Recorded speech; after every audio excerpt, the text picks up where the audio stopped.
Thank you, Nvidia, for hosting such a great show. This is really cool. I'm Christian. I'm a tech director for Engine Group at DICE, and next to me we have Jonas, media and video editor. We're here to show you our implementation, our vision, our take on what RTX can be, and we want to show that in our brand new Battlefield 5. And in the setting, we'll take a look at our brand new multiplayer map, Rotterdam. And it's a really dense and cool city map. We'll start here in a very zoomed-in view of the soldier's eye. And we're going to observe something that we've never really been able to do before. So we at DICE have worked closely with Nvidia engineers over the past year to get to the point where we are now. And we're so proud and thrilled to be here and show it off to all of you. So, Jonas, I'll leave it to you. Take it away. Yeah. So, what you're seeing there is a tank firing off screen, being reflected in the character's eye. Now, you guys know this is not possible with screen space reflection, right, Jonas? Exactly. This is because the fire is not on the screen. So now if we turn around and we then see the environment, we can see that the tank muzzle flash not only reflects in the eye, it reflects in the entire environment in the tram windows there and within the tank itself, moving here. So now if we keep moving forward, yeah.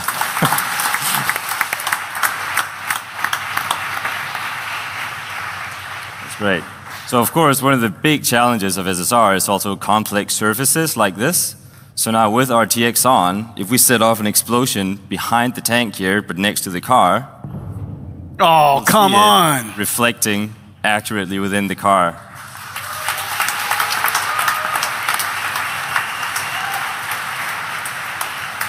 That's impossible. Of course. How would you do that with RTX off? Yeah, how does that look? Like this here. So let's, yeah. Wow, that looks incredible. And it's, of course, it's updating dynamically, everything. Reflections will never be the same again.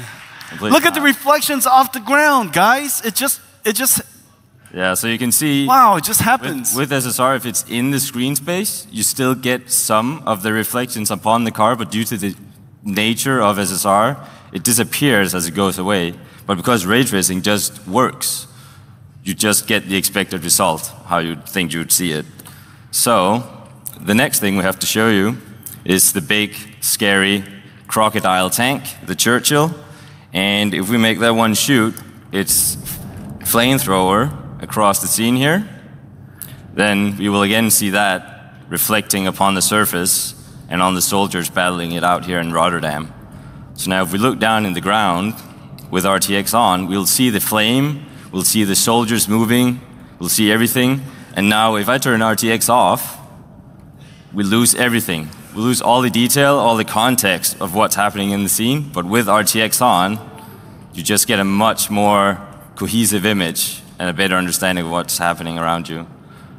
So one thing we also pay particularly much attention to in Battlefield is just the weapons, accuracy, making sure the smallest detail is correct. And you can see even there, the flames are reflecting properly in the wood of this gun here and in the windows in the back. And now if I turn RTX off again, you lose all this detail. So, yeah. Wow. Really cool. Now, Jonas, what you guys have done is all of your guns, all of the objects are modeled physically. Exactly. It's physically based. And so the gun has wood, which is diffused, is a dielectric material. You have metal, which is reflective, and the metal has substructure in it, microstructure in it, so there's some roughness in it. And so without doing anything at all, because it's physically based, we shoot a ray into that scene. It intersects with a triangle on that piece of metal on the site, and it figures out, I need to boink, generate another reflection ray, and it traces its way to the flame, which is coming by, and when it comes by, it accumulates on the surface, it shades it perfectly all by itself. Ladies and gentlemen, the magic of ray tracing. Exactly. And there's more. So, what you see now are objects that are really close by, but ray tracing works for more yet. So up here, we've got two C-47 airplanes. They've been shot down, they're crashing with their engines on fire. So now if we go over to the car here, and you can also see the flame reflecting in the car nicely over there. So if we keep moving forward, and then look down on this reflective car right here, we will still be able to see the plane. If we move back here, we can see the plane reflecting in the car. If I move this lens flare. Wow, your lens flare works right good. There, yeah. And then with RTX off, I love it. Everything other. Yeah, look at that. You can keep moving forward. Wow.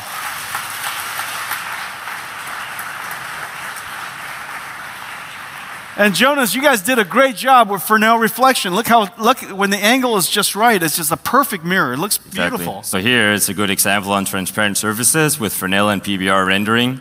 The more of an angle you're at, the stronger the reflection gets. And now with what we had before, on these ones were just cube maps, which they're also static, but with ray trace you get a lot more detail. You see the entire environment. And of course, as I said, the old school cube maps, they are also static. So say that we were to destroy this building here, make a tank shoot it, with ray tracing on, you will be able to see frostbites and Battlefield's destruction system within the window, moving dynamically. And now, to end it all off, RTX, I mean, it works on the entire scene. So what if we were to shoot off a V1 rocket here and zoom out, get a good view of the entire street of Rotterdam, and then take a look at the windows, all the places that you would expect to reflect.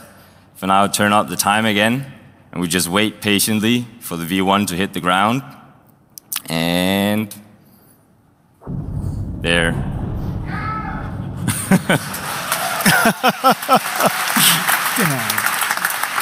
That's awesome. That's great. Good job, you guys. Good job. That's really great. And it's amazing what you guys did so fast. I know you guys worked super hard, but it's amazing how you guys implemented this stuff so fast. I mean, that's one of the benefits of ray tracing. You know, the benefits of ray tracing is because things are going to behave physically.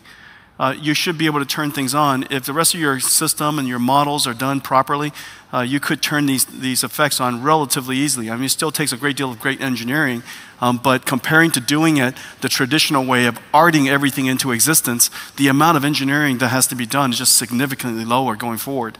You know, hopefully, using the laws of physics, when you guys create a scene, things would just look right and behave accordingly. And so this is really just such a great achievement. Wow, things are still falling apart. I've never given a talk in total destruction before. You guys do destruction great. You're great at destruction. That's a lot of pent-up anger there, sir. Lots of great destruction. Okay, you guys made an amazing trailer. Let's take a look at it.